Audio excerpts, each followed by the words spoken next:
I'm Davies. Welcome to my show. This show is called As Yet Untitled because there isn't a title, there's no script or questions or agenda or anything. It's really lazy. But what I do is I get 4 hand-picked, brilliantly funny guests to help me come up with a title, which we'll try to do at some point during the show. So please, will you welcome my guests?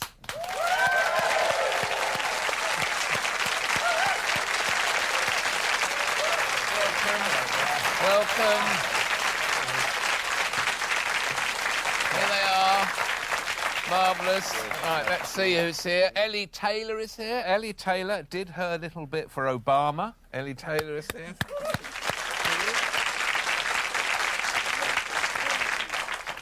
Johnny Vaughan. Johnny Vaughan is with us. Johnny Vaughan almost died on an oil rig. Johnny Vaughan. Sally Phillips is here. Nice to have Sally on. Sally opened for Coldplay in Mexico and knows a lovely pair of Italian hookers. Sally Phillips.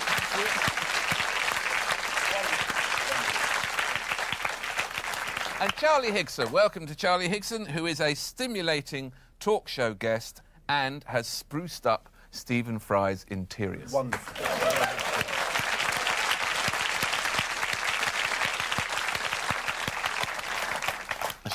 Should we tell them about the shirt incident? I went in the dressing room just now. Johnny and Charlie were sitting there, and I was because we had to share, actually. Yeah, you had to share. Everyone else got their own. That's right. But it's like, that's Charlie, Johnny, just sling them in together. But it was massive, though, isn't it? It is big, yeah. And it has got hair washing sinks, which we thought you would have. Oh, very good, Alan. Sorry. But unfortunately, it was rather clogged. You'd obviously been there. And I walked in, and I was wearing this shirt, but I had a kind of like a flesh-coloured undergarment. It was weird, actually. And they both thought I was wandering around with my shirt open to the navel, greeting the guests. Yes. And they both of their heads tilted down, which I imagine must happen to women more often than No, just looked like your flesh. And I suddenly thought, as he had like a monstrous tattoo of like a gooner, or the entire squad of the double winnings, something on there, and you were just covering it up feebly with this, it's like Salmon Davis, this sort of salmon-coloured T-shirt. Were you wearing Spanx, Alan? Was that what it was? It was like Spanx, yeah, it was. Pulled all the way up. But it was the only T-shirt I've ever seen that was actually disturbing.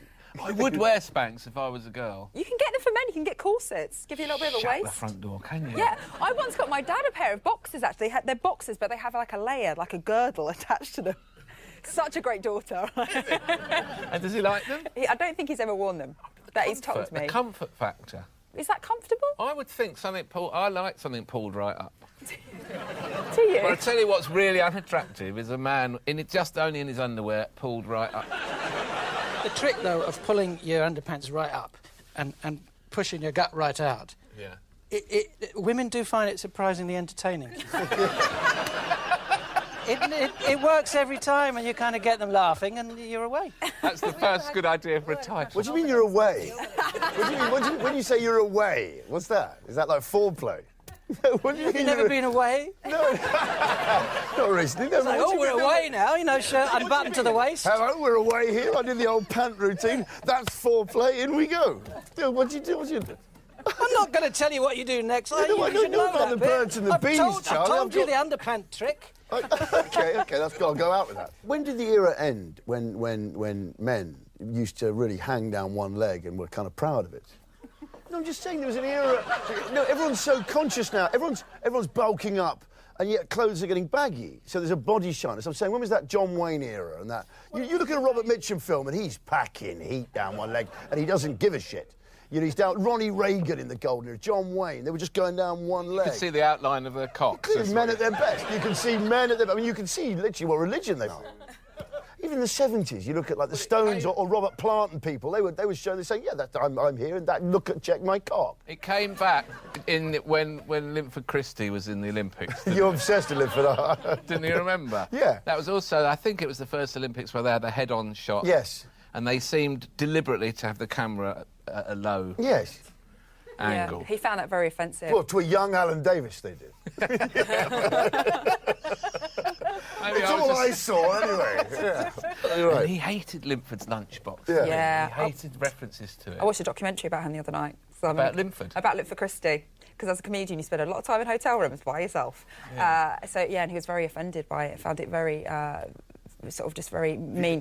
Bearing in mind he was like a super champion. And then people were just talking about his dick. But your your athletics career is very short-lived. But if you've got a huge cock, it's with you for your life. You know. Give a man a cock, he can live. He shouldn't be complaining. Hence your show, you do. Yeah, right. If you've got it flaunted. Lucky he wasn't a hammer thrower or something, because he could have got all kinds of entanglement. I don't think it was that big, was it? No, but it was. But Alan's right. It was at the ear at the start of the bicep of the Swinging tight the hammer at the beginning, you could snag it, and then by the time you've got all the way around, it'd be like a cartoon stretched. Yeah. No. Yeah. With hilarious Armstrong. consequences. Yeah, right. Did Stretch Armstrong have genitals? They never brought that one I out. don't think he did. I don't did think he did, No, no. I don't know. I don't- That'll be in Ann Summers next week. The Stretch Armstrong with the bendy cock. With his arm that's strong. Yeah. Yeah, right. But yes, I haven't got any tattoos. We're established. OK, well, I thought you did. I thought you'd had some work done. And, I've got a tattoo. Have I you was got a tattoo? stabbed by my child. Oh, you have too? I've got the smallest tattattoo in... I thought it was a child stabbing you in the Yeah, tattoo. I but thought, makeup pretty artist odd. did think that it was Look a at that, prison look at my tattoo. It's a child stabbing me. It's great, Sal. That's really nice. Is that a permanent mark? Yeah, it doesn't seem to be... It's several years old, doesn't seem to be going. What, did So- she stab you with a pen? A pen, yeah. Prison I tat. once met a guy once, and he had bastard tattooed on his forehead in like big bold writing. Bastard. That's all it says. Bastard. And he was in prison, and I saw his kid. Not for that. No, he wasn't in prison for that. You can't go to prison for No, that. no, you can't go to prison for that. There's no law against having bastard on your forehead. But this guy's turned up at the prison visits, and his kid's there. And his kid's like 4 years old, and his kid's bought a drawing of Daddy, and it was a stick man.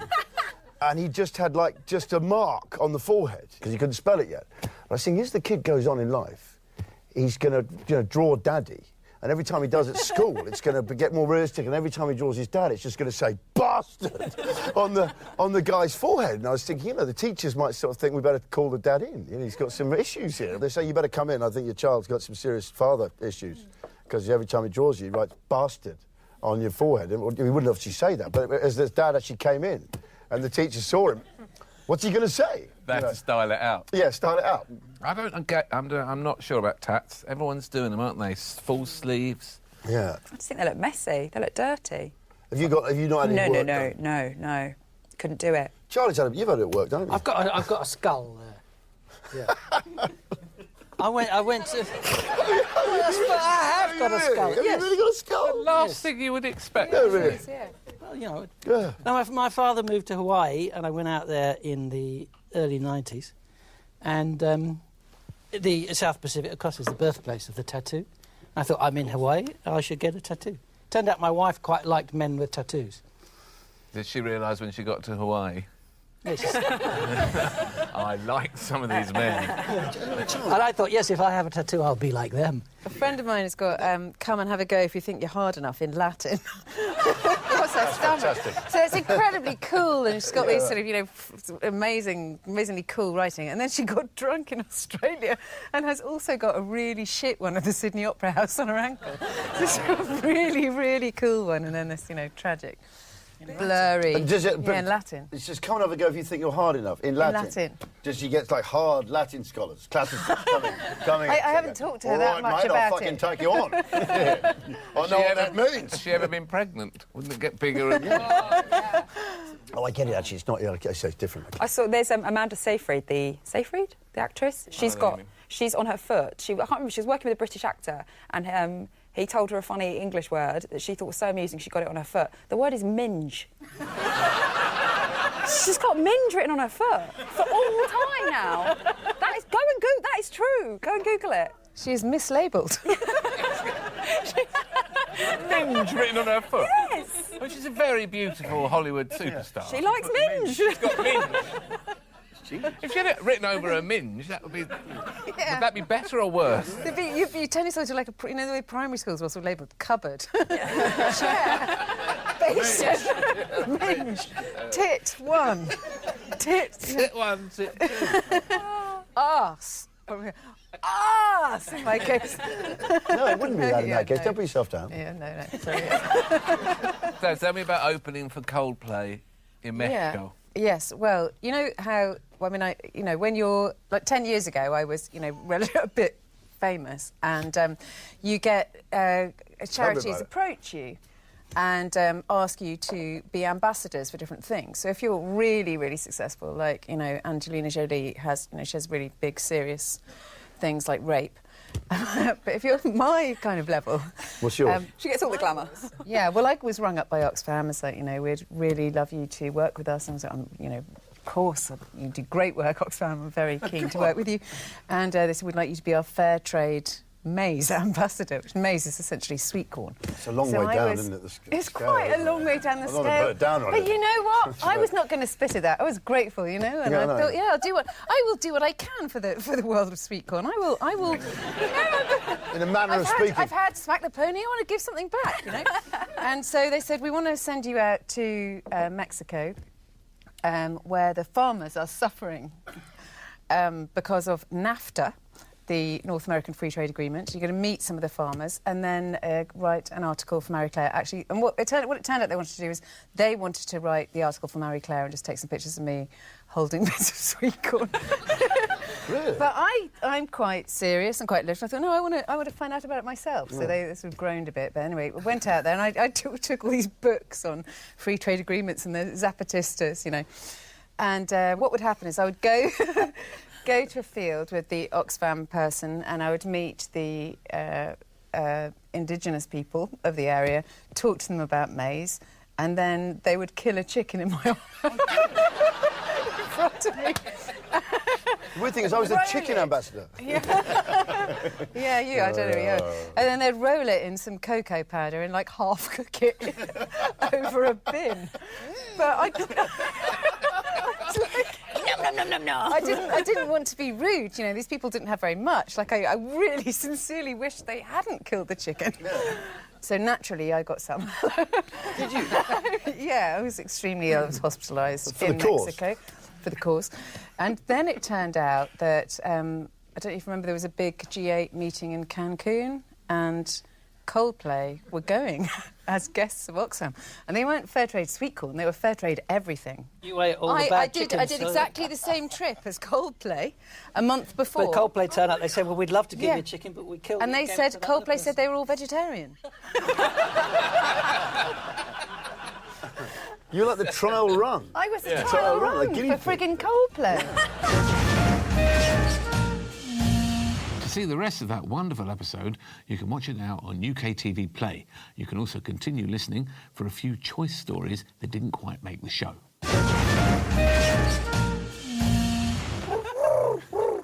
That's the thing about pigeons, yeah, and all birds. Fucking pigeons, one-hit wonders. How come they've only got one song?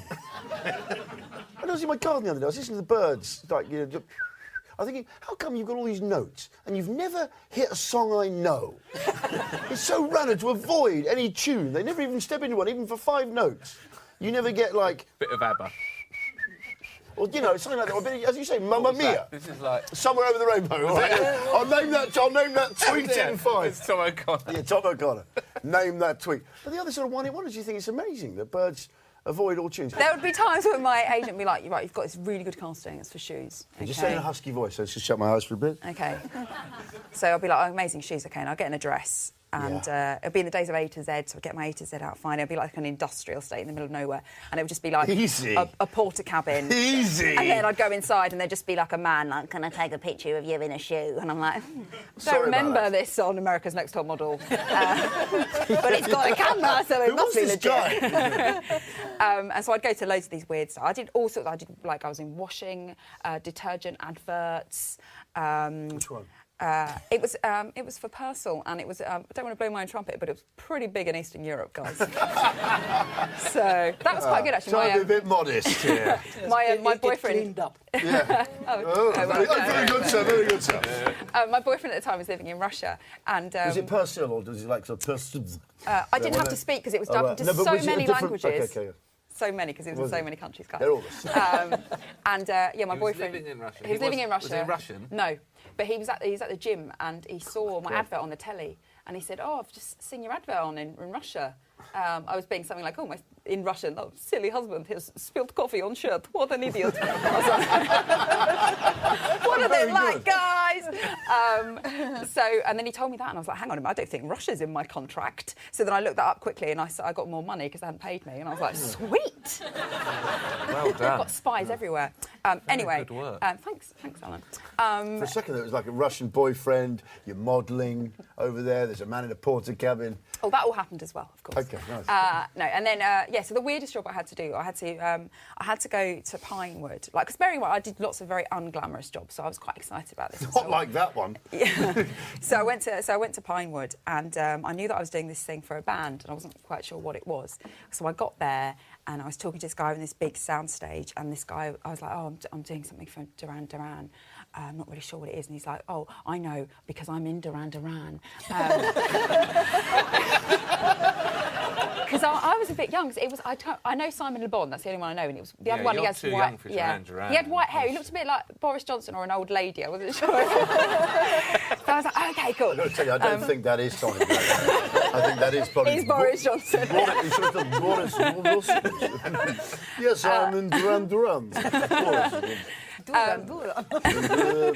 So I was there, and I met Simon Le Bon, and I just remember thinking, you have a really big head. It was like a silverback gorilla. It was enormous. Anyway, so then what I had to do my job. He's quite a big bloke. Well, I just remember that it was like a silverback gorilla with mumps. It was enormous. A silverback gorilla with mumps? Yeah, I would go that far. OK, that's OK. When I first became a comic, I remember going to the BBC wig store, and this little gay guy, Stephen, who used to show you around it, and they had a china head, and he'd go, Rory Bremner, biggest head in show business. and so they would fit it. Yeah, if it fits that, it fits anyone. And now it's Matt Lucas, biggest head in show business. And they've got china head. Have you ever met Tommy Lee Jones? No. Fucking hell.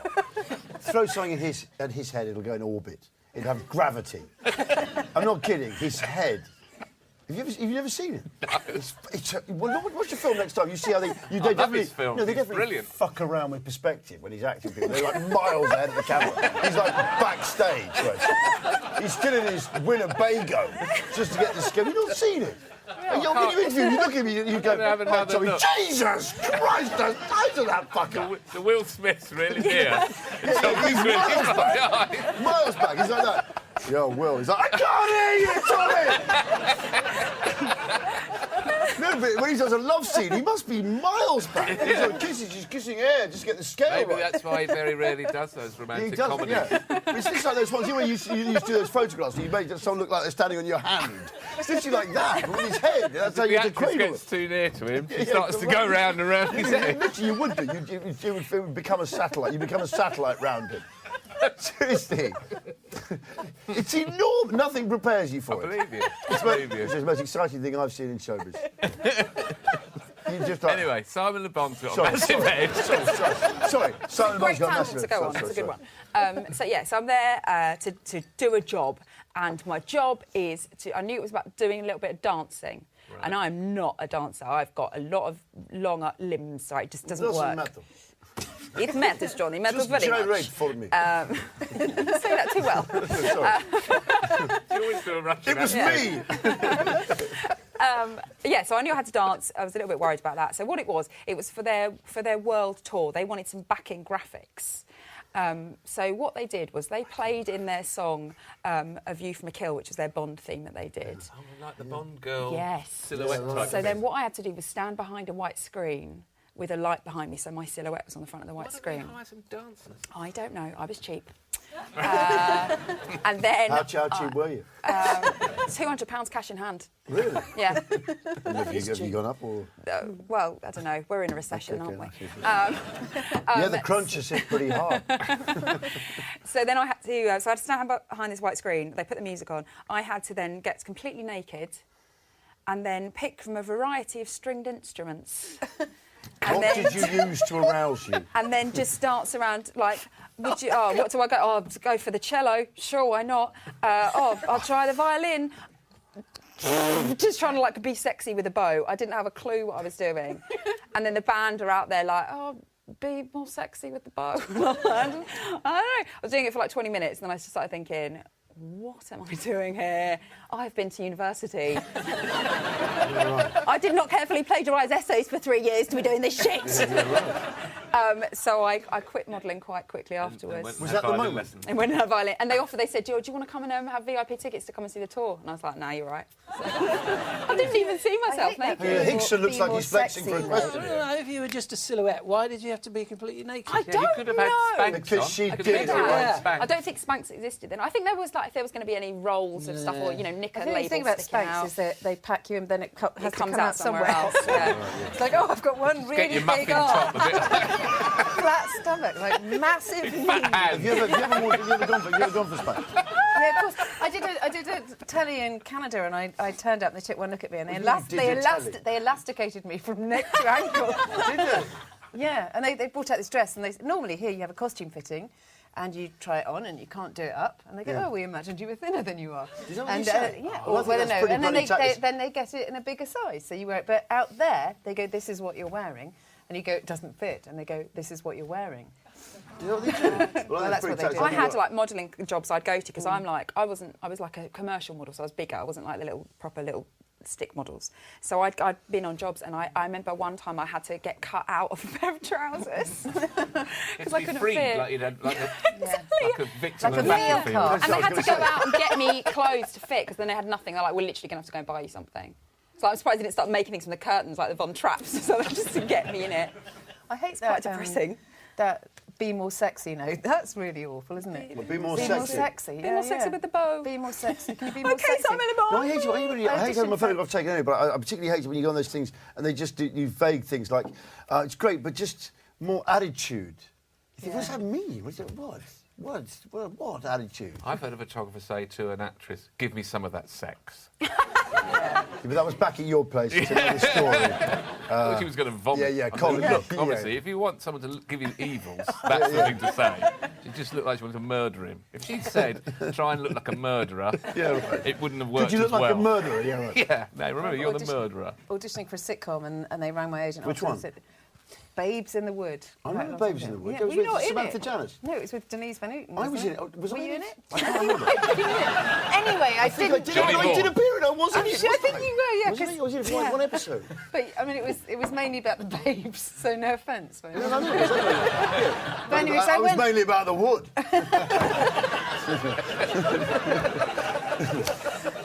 yeah, so I did the first I was audition. in They it, went, oh, she did really well, but can she come back hotter? It's like, no. I had gone the hottest I knew how to go. Because it was an audition, I dressed up. And I think, like, what do they fucking mean? I don't know what they mean. hanging out. You had a barbecue. I mean, there's no objective... Choose a stringed instrument and stand in front of them in the nude. Go, is this hot enough for you? No, but for me, like Hot going enough for nude, Duran that makes Duran? it worse. That definitely makes it I worse. saw The in the elastic. street today. Who? Edwina Curry. Oh, Christ. It's always a terrible Talk moment. about hot. I used to look a bit like her.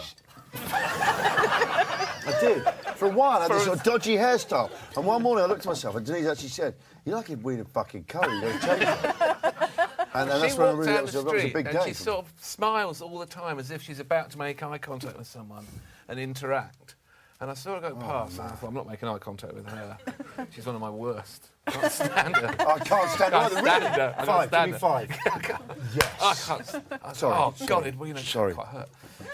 But you can't. And then she went past, Oh man. and she was wearing very, very tight, skin-tight black leggings.